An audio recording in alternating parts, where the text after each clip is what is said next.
बोले जी आरएसएस ने अल्टीमेटम दे दिया है कि भाई 75 साल का रूल तो लागू होगा।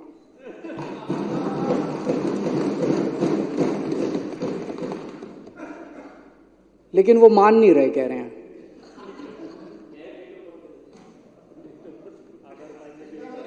सत्ता छोड़नी बहुत मुश्किल है, सत्ता कुर्सी छोड़नी बहुत मुश्किल। एक मिनट, वो बोलने के लिए ललचा रहे हैं, मेरे बाद बोलने लो। सत्ता छोड़नी अध्यक्ष महोदय बहुत मुश्किल है, सत्ता का लालच छोड़ना बहुत मुश्किल है।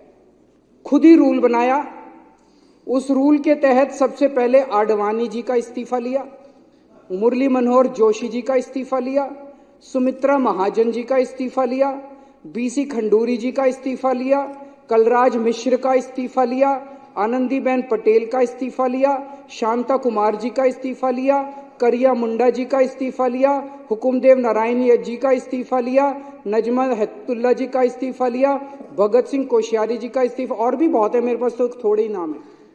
उन सब का इस्तीफा लेने के बाद जब अपना नंबर आया तो कहते हैं ये कानून मेरे पे लागू नहीं होगा। ये तो ठीक नहीं है। सबके लिए बराबर कानून होना चाहिए, नहीं होना चाहिए?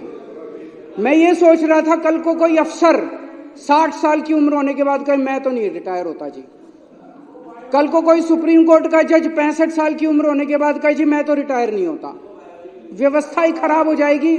ऐसी व्यवस्था कैसे चलेगी? अगर आपने अपने अंदर एक रूल बनाया, कानून बनाया भी 75 साल में सारे रिटायर होंगे, तो सारे रिटायर होंगे, उसमें सारे आते हैं, उसमें तो सत्ता का लालच जो है, कुर्सी से चिपके रहने का, जो कहते थे परिवार नहीं है, किसके लिए पता नहीं, किसके लिए इतना लालच है उसका। तो आज आरएसएस के कार्यकर्ता घर घर में जब जाते हैं तो लोग उनसे पूछते हैं कि भाई 75 साल का रूल उनके ऊपर क्यों नहीं लागू होगा, जब सबके ऊपर लागू हो रहा है। तो मुझे ये लगता है कि जब आदमी किसी बड़े पद पे बैठे तो उसे निस्वार्थ भाव से समाज की सेवा करनी चाहिए। पद रहे ना रहे इसकी चिंता बिल्कुल नहीं करनी चाहिए।